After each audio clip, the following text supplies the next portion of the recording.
Assalamualaikum warahmatullahi wabarakatuh. Ketemu lagi dengan saya dan Pratama Media. Pada kesempatan kali ini, saya akan melakukan praktikum yang ketiga untuk mata kuliah basis data di Universitas Terbuka. Ya. Eh, Pada praktikum ketiga ini dibagi jadi dua bagian, yaitu yang pertama adalah eh, mahasiswa diminta untuk menginstal VirtualBox yang nantinya berisikan sistem operasi Ubuntu. Jadi nanti akan ada dua sistem operasi di dalam satu komputer yang berguna untuk melakukan eh, praktikum selanjutnya, yaitu praktikum transaksi dan basis data terdistribusi. Jadi untuk memungkinkan melakukan praktikum transaksi dan basis data terdistribusi, kita memerlukan dua sistem operasi yang berbeda agar kita bisa melihat perbedaannya. Baik, eh, kita langsung saja untuk memulai praktikum yang pertama, yaitu menginstal VirtualBox. Ya, sebelum menginstal VirtualBox, kita download dulu eh, installer aplikasinya di alamat ini virtualbox.org/wiki/downloads. Pilih yang Windows host. Oke. Selain mendownload VirtualBox, kita juga perlu untuk mendownload Ubuntu-nya, Ubuntu desktop. Jadi kita ke alamat berikut ubuntu.com/download/desktop. Setelah kita mendownload keduanya, baru kita bisa memulai untuk melakukan instalasi VirtualBox yang di dalamnya ada sistem operasi Ubuntu. Baik, kita langsung saja mulai untuk proses instalasi VirtualBox-nya. Baik, kita langsung mulai saja untuk eh, menginstal sistem operasi Ubuntu di dalam VirtualBox-nya. Pertama-tama kita buat dulu baru new. Ini kita beri nama.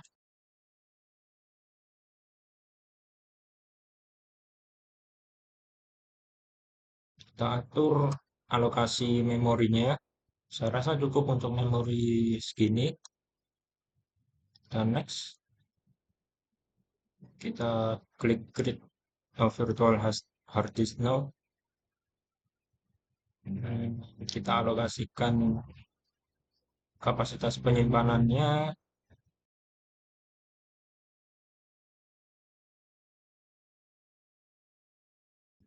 Kita sudah selesai membuat mesin virtual baru. Selanjutnya, sebelum kita memasang sistem operasi Ubuntu-nya, kita atur dulu penyimpanan datanya. Kita klik storage. Kita masukkan file Ubuntu-nya. Kita oke. Selanjutnya adalah pengaturan jaringan.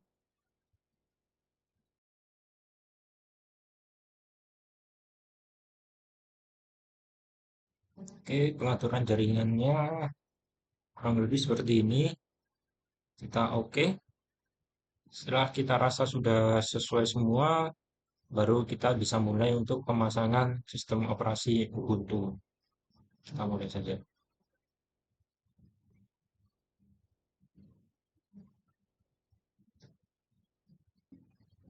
Ya, kita sudah masuk ke halaman instalasi Ubuntu-nya.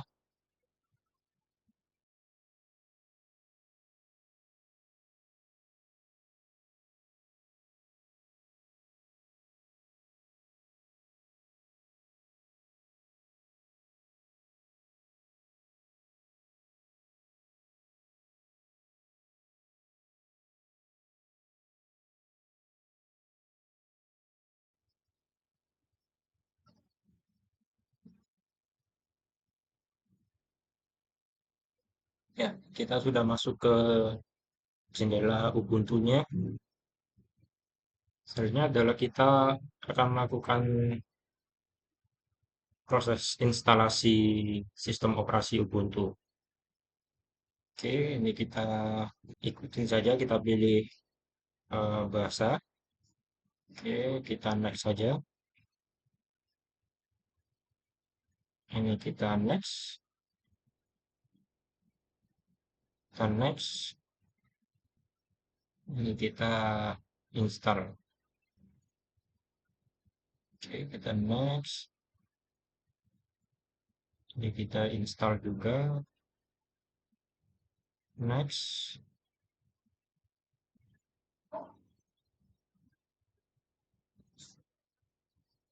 Oke, selanjutnya adalah kita buat eh, partisi baru di hard disk virtualnya.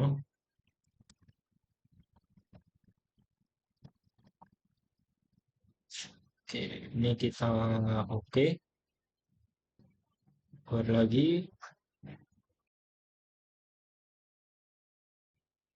mount point-nya dia sebagai root. Kita next. Hasilnya adalah tinggal kita membuat akun untuk eh, sistem operasi Ubuntu-nya. Ya, kita sudah membuat akun untuk sistem operasi Ubuntu-nya. Jangan lupa untuk diberi password juga.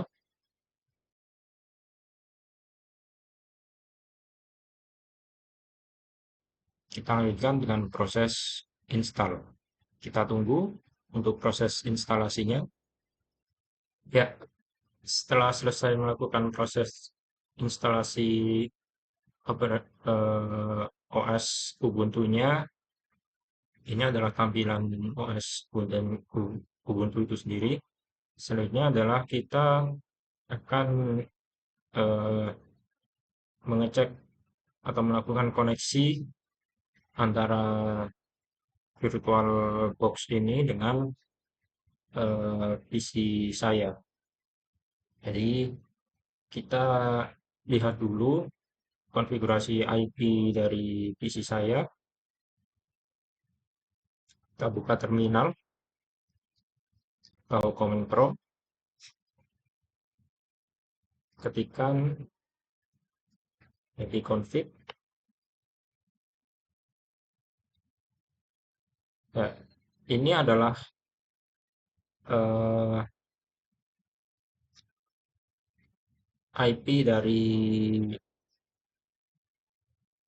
istilahnya VirtualBox-nya, yaitu 192.168.5.1. Kemudian kita lihat IP untuk yang di OS Ubuntu-nya. Di sini IP-nya 192.168.56.103. Untuk mengetes koneksinya kita lakukan ping dari PC saya ke OS Ubuntu, begitupun juga sebaliknya dari OS Ubuntu ke alamat IP PC saya ini. Kita coba dulu ping dari PC saya ke OS Ubuntu yang ada di VirtualBox.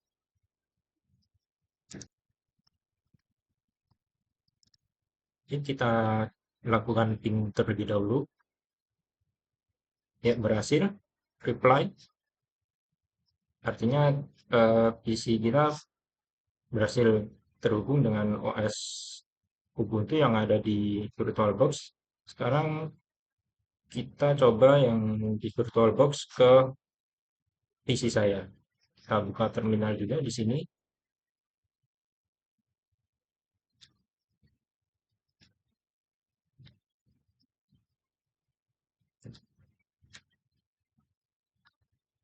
Ya, berhasil ya. Eh, jadi saya juga berhasil melakukan ping dari OS Ubuntu yang ada di VirtualBox ke PC saya. Jadi dua-duanya berhasil untuk ping, artinya sudah terhubung keduanya.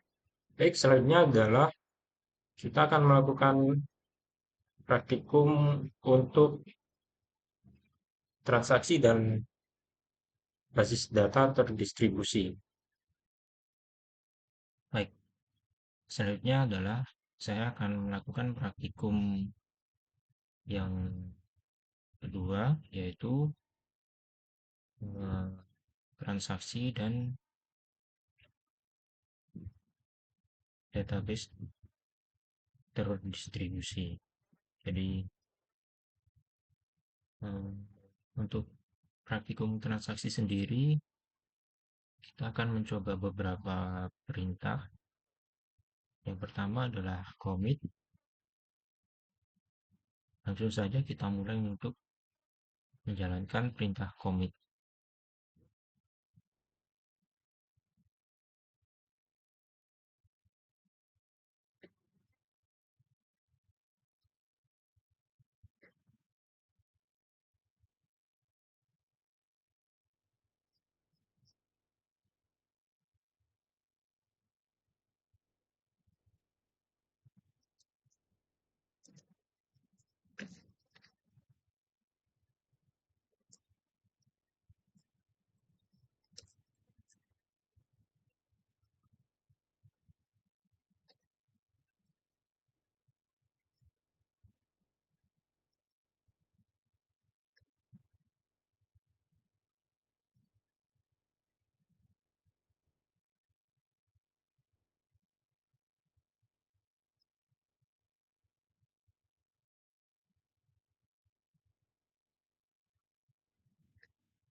Oke.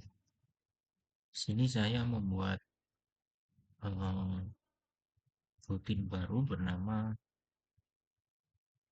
transaksi satu. Saya membuat store procedure bernama transaksi satu berisikan perintah berikut, yaitu menambahkan pasien baru dan menampilkan data pasien.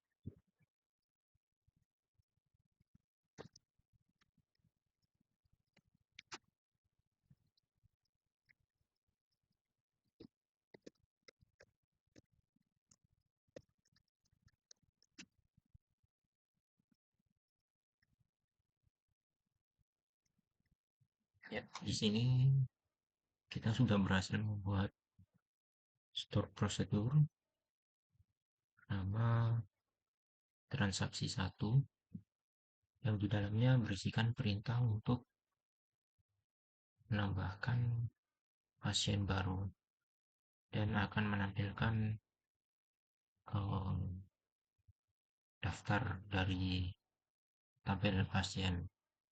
Selanjutnya kita akan mencoba untuk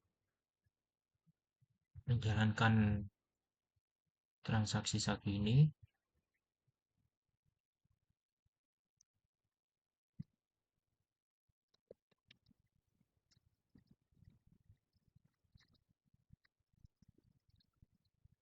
Kita berhasil memanggil store prosedur transaksi satu yang tadi berisikan perintah untuk menambahkan pasien baru dengan ID pasien nomor 5. Baik, kita sudah berhasil memanggil prosedur transaksi satu yang sudah kita buat tadi, yang berisikan perintah untuk menambahkan pasien baru dengan ID pasien nomor 5. Dan ini adalah tampilannya. Tetapi perlu diingat, perintah kita tadi tidak menggunakan commit. Jadi data pasien yang baru ini tidak akan masuk ke dalam tabel. Coba kita lihat di tabel pasien, datanya masih belum masuk di tabel pasien untuk ID pasien nomor 5 karena kita tidak menyertakan atau menggunakan perintah commit di prosedur kita yang tadi, prosedur transaksi satu yang tadi. Selanjutnya kita akan lihat perbedaannya apabila kita menggunakan perintah commit untuk menambahkan pasien baru di dalam prosedur store prosedur kita. Kita coba membuat prosedur baru.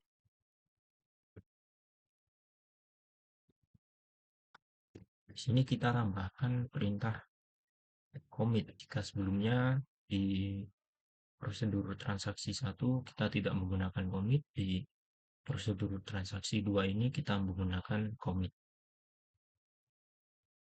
Oke, berhasil, kita sudah membuat prosedur baru bernama transaksi 2. Kita coba memanggil prosedur transaksi 2.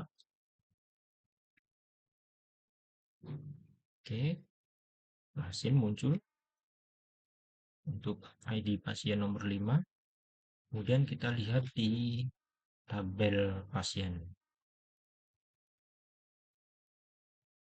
Ya, muncul tabel pasien, pasien baru dengan ID pasien nomor 5 yang kita tambahkan menggunakan pemanggilan dari prosedur yang kita buat. Yang di dalam prosedur tersebut terdapat perintah untuk menambahkan pasien baru. Baik, selanjutnya adalah kita akan mencoba perintah rollback.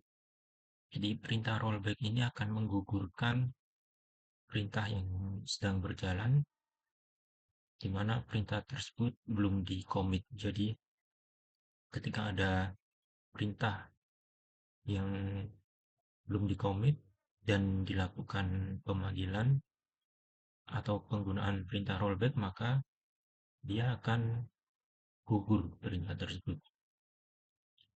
Jadi datanya tidak akan berubah. Baik, mari kita coba saja untuk perintah rollback. Kita buat store prosedur baru bernama transaksi 3.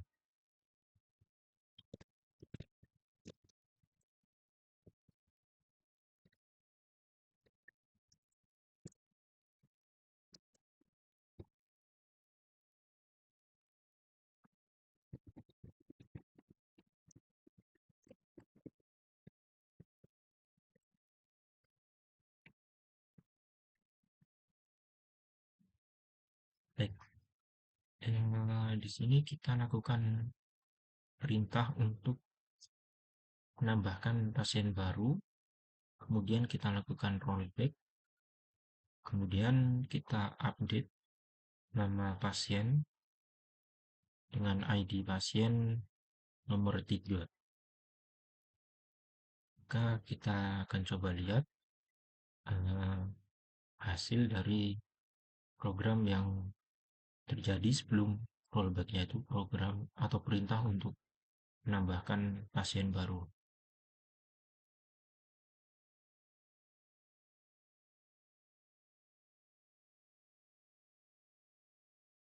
Ini adalah hasil dari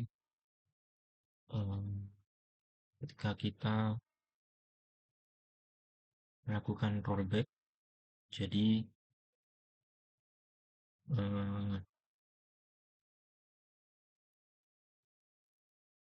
jadi ini perintah untuk menambahkan pasien ini yang dilakukan sebelum perintah rollback, dia tidak akan terjadi atau perintah tersebut akan digugurkan karena setelah perintah menambahkan pasien ini kita memanggil perintah rollback, maka perintah ini akan gugur.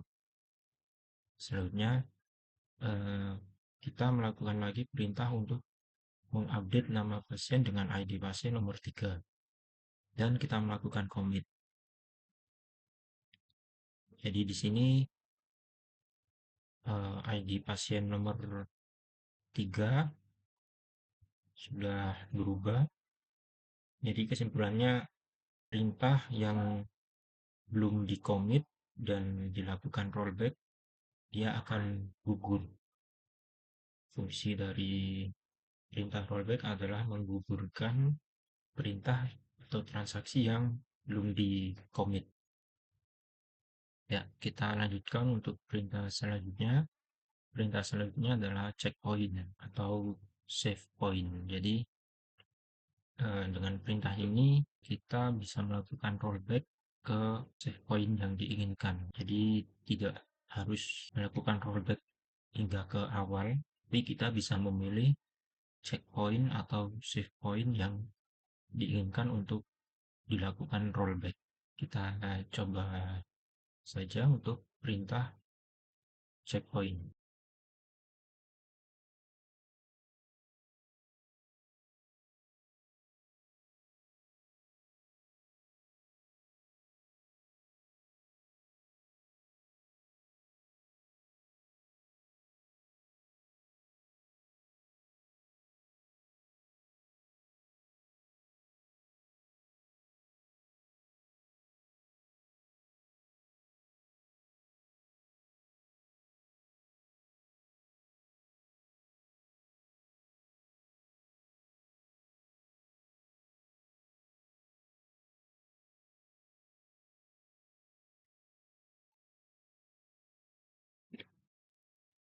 Baik, sini saya sudah membuat perintah yaitu untuk menambahkan 3 pasien baru.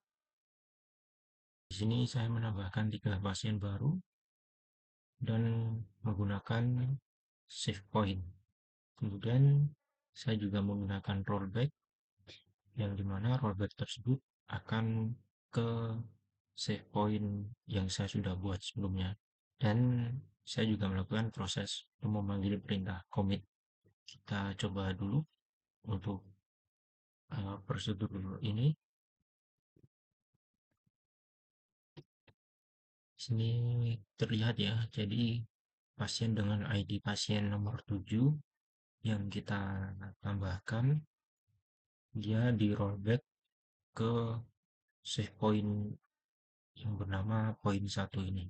Jadi yang ditambahkan hanya dua pasien, yaitu pasien dengan ID nomor 6 dan pasien dengan ID nomor 8. Ini yang ditambahkan hanya ada dua pasien. Ya, itu tadi adalah perintah save point atau checkpoint yang digunakan untuk menandai atau menyimpan proses. Jadi ketika dilakukan rollback, kita bisa memilih untuk melakukan rollback ke save point yang mana. Jadi tidak harus rollback hingga ke awal perintah. Baik, selanjutnya adalah eh, kita akan mencoba perintah trigger, yaitu sebuah perintah atau event yang dapat memicu perubahan pada sebuah basis data. Jadi uh, langsung saja kita coba untuk perintah trigger. Sebelumnya kita buat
di sini kita sudah membuat uh, tabel baru atau entitas baru, yaitu tabel obat dan tabel transaksi obat.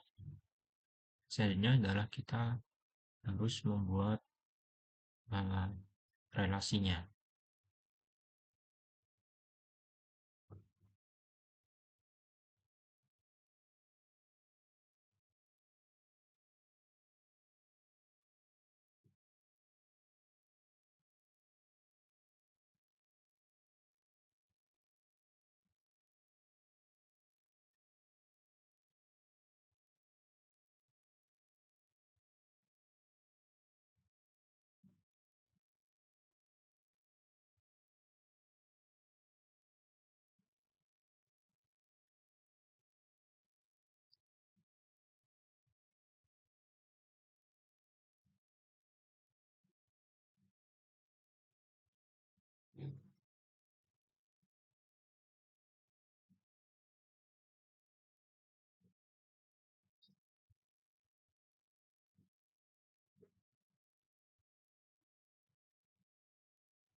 Baik, selanjutnya kita buat dulu relasi dari eh, tabel yang baru kita buat, yaitu tabel obat dan tabel transaksi obat.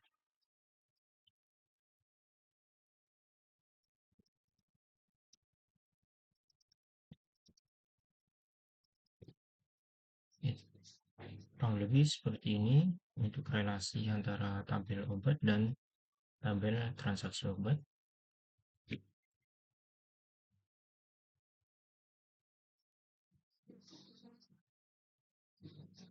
Oke, sebelumnya kita coba tambahkan dulu data untuk obatnya. Jadi kita tambahkan beberapa data obat di dalam tabel obat.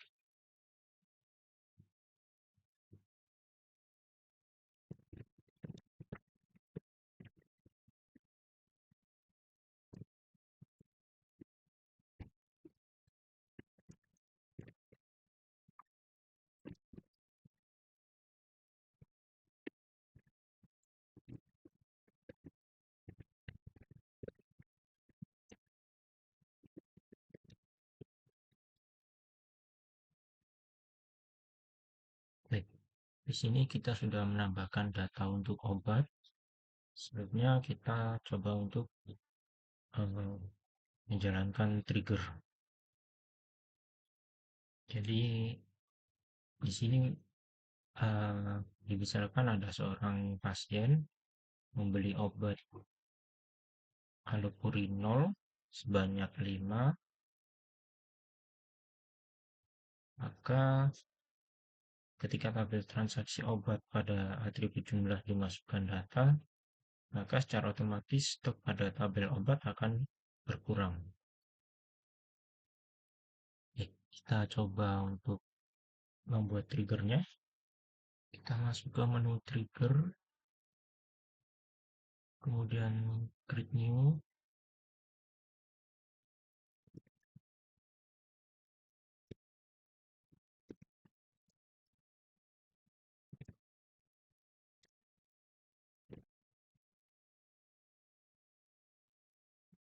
Kita sudah membuat triggernya dan perintah di dalamnya, yaitu dia akan mengupdate nilai pada tabel obat, mana dia akan merubah nilai stok obat ketika ada perubahan ketika ada pembeli, ada pasien yang membeli obat tersebut. Kita lanjutkan.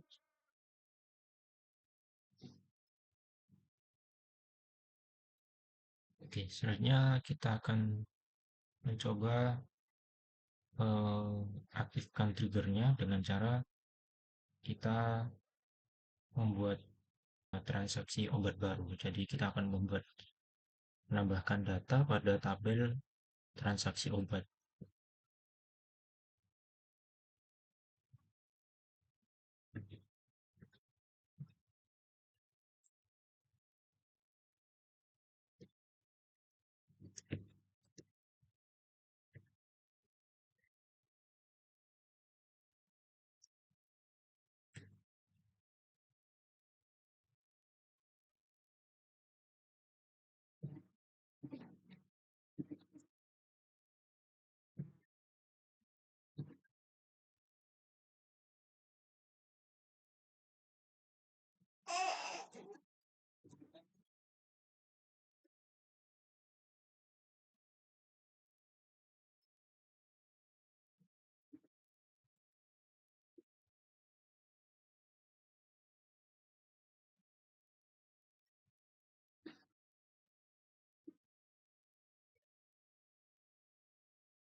Ya, berhasil ya.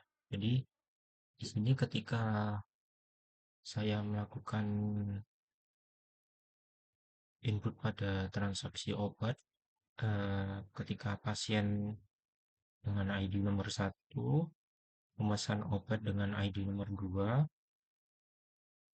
dengan jumlah obat sebanyak 5 buah, maka trigger yang kita buat tadi dia akan berfungsi untuk mengurangi stok pada stok obat pada tabel obat. Jadi sini ID obat yang digunakan adalah ID nomor 2, berarti obat dengan ID nomor 2 ini stoknya akan dikurangi sebanyak 5. Berhasil untuk membuat triggernya. Selanjutnya kita akan mempraktekkan replikasi. Baik, selanjutnya kita akan melakukan percobaan replikasi.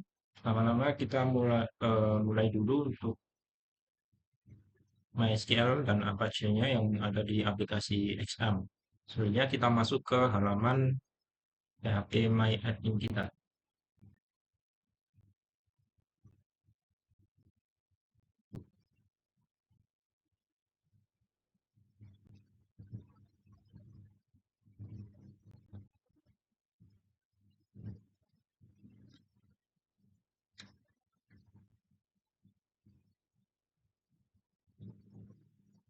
Ini ya kita pilih menu application. Kita lakukan konfigurasi untuk primary application atau master application-nya. Kita pilih database kita, database rumah sakit. Untuk perintah ini kita copy. Sekarang kita buka file my.ini yang ada di uh, control panel-nya.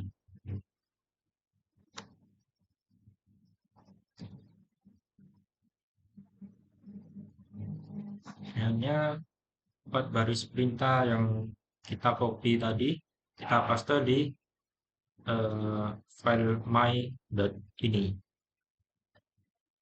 Kemudian kita save.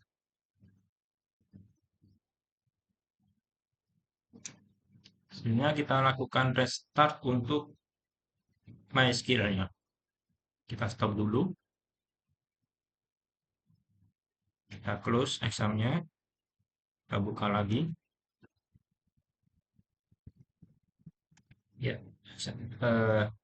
kita sudah merestart MySQL-nya.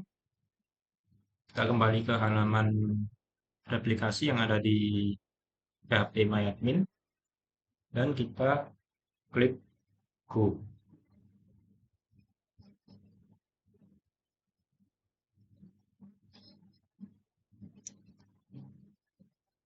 Ini seharusnya do. Oke, kita simpan perubahannya.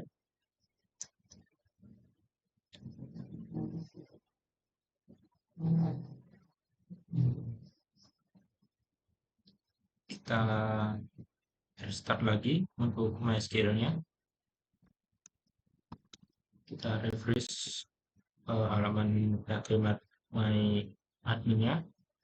Sebenarnya kita akan membuat akun untuk replikasi yang akan digunakan untuk mengakses basis data dari komputer 2, yaitu atau dari komputer Linux-nya. Masuk ke menu user akun, kita buat user baru.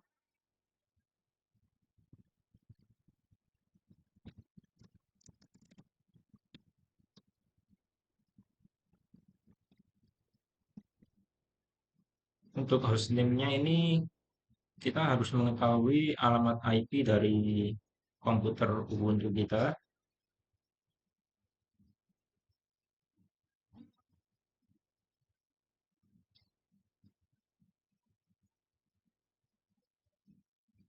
Sini IP-nya adalah 192.168.56.103.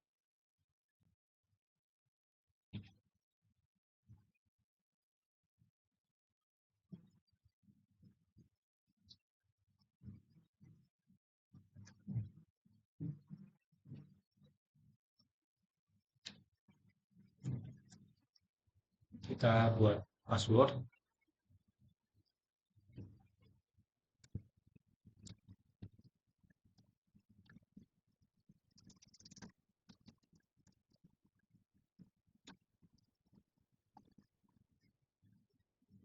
Selanjutnya kita centang menu ini, replication client dan replication slave.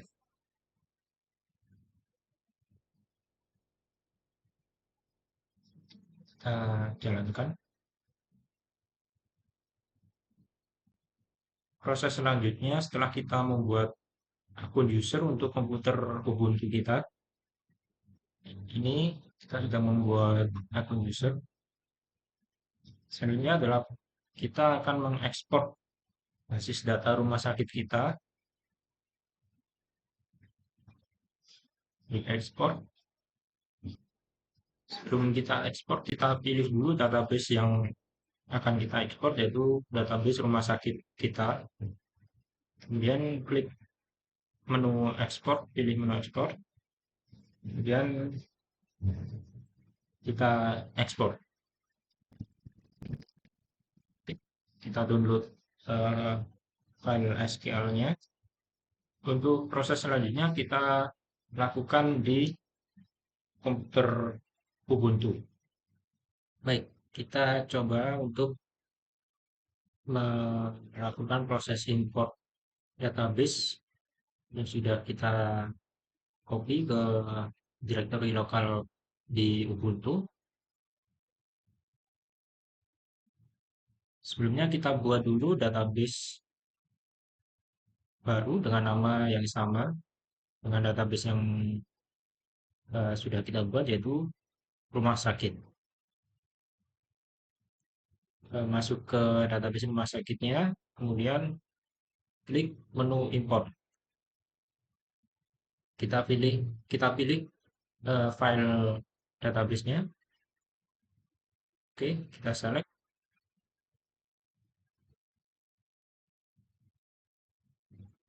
Selanjutnya kita coba import.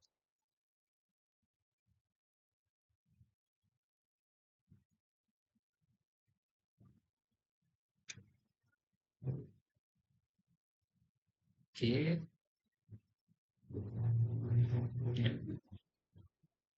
hasil kita sudah berhasil mengimport semua tabel yang ada di database kita, database rumah sakit. Selanjutnya kita akan melakukan proses replikasi. Kita kembali ke halaman awal dari PHP admin, kemudian kita pilih menu replication. Dan kita lakukan konfigurasi untuk replikasi slave-nya atau replication. Kita klik, kita masukkan username dan password yang sudah kita buat tadi. Kita masukkan hostnya, yaitu alamat IP dari komputer Windows kita. Baik, sebelum kita menekan Go, kita perlu untuk melakukan konfigurasi di file my.cnf-nya. Untuk membukanya,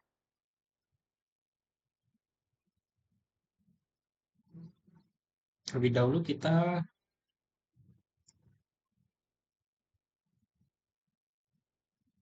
atur akses untuk file my.cnf-nya ini.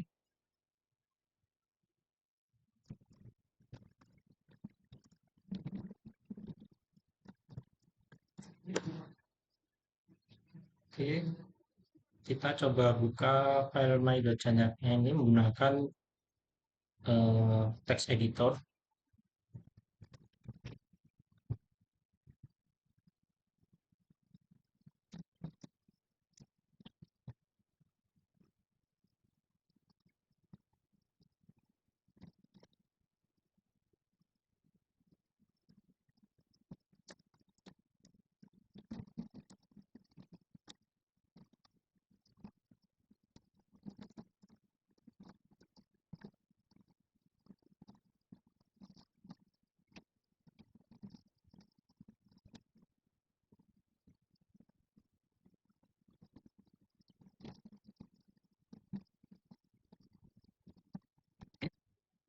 Kita simpan perubahan ini, kan Ctrl O. Oke, kita enter. Kita keluar dari nano text editornya. Kita coba stop dulu. Dan kita nanti akan lakukan restart ulang untuk MySQL-nya. Kita coba jalankan ulang untuk MySQL-nya.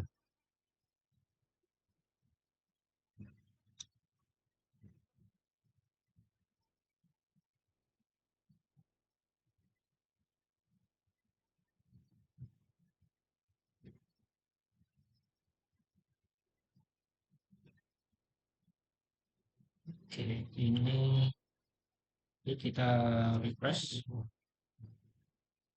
Sepertinya server ID-nya berubah lagi. Kita coba lakukan update lagi untuk file myCNF-nya. Kita samakan server ID-nya.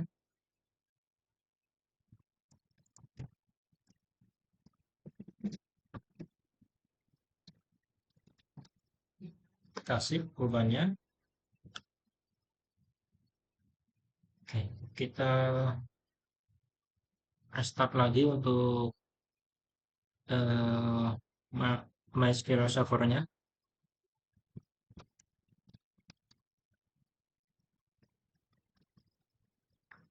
Oke, setelah restart, kemudian bisa kita go.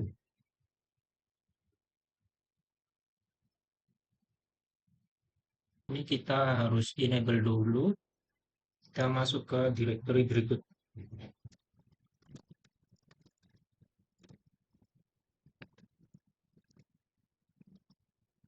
Kita lakukan perubahan hak aksesnya. Kita lakukan perubahan hak akses untuk file berikut. Oke,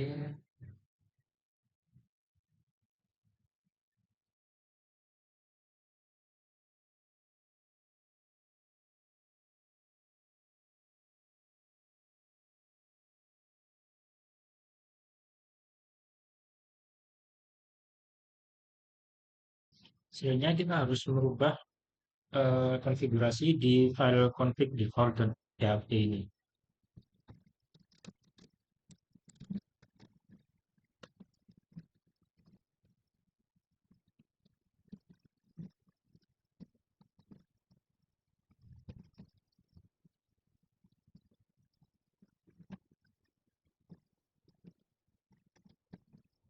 Oke, ini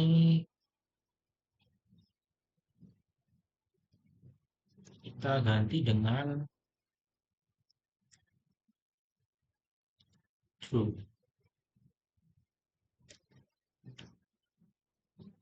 Oke, kita save perubahannya.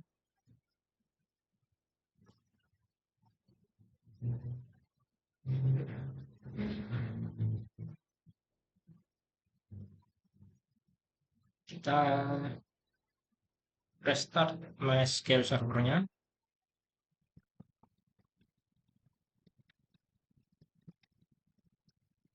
Sebelumnya kita cek lagi untuk settingan replication di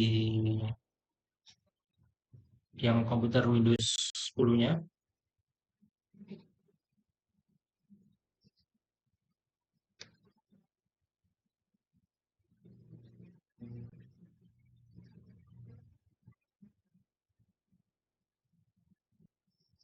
Sebenarnya kita perlu memperhatikan eh, ini,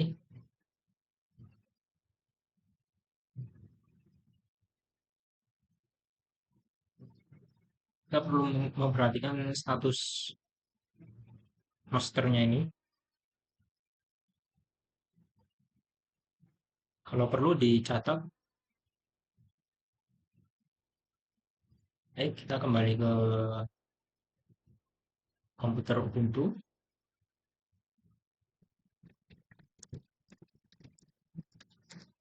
Selanjutnya kita masuk ke directory bin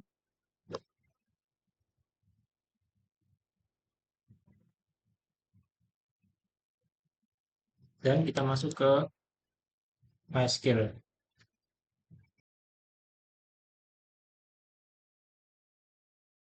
Setelah itu kita eh, perlihatkan status live-nya.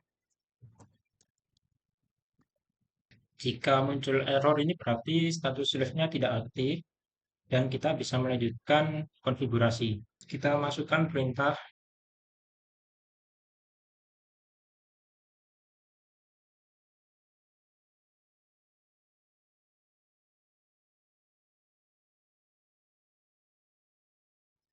tik. Berhasil. Kita sudah melakukan konfigurasi change master ke host kita. Host, maksudnya komputer Windows kita. Oke, selanjutnya kita bisa menjalankan sleep-nya.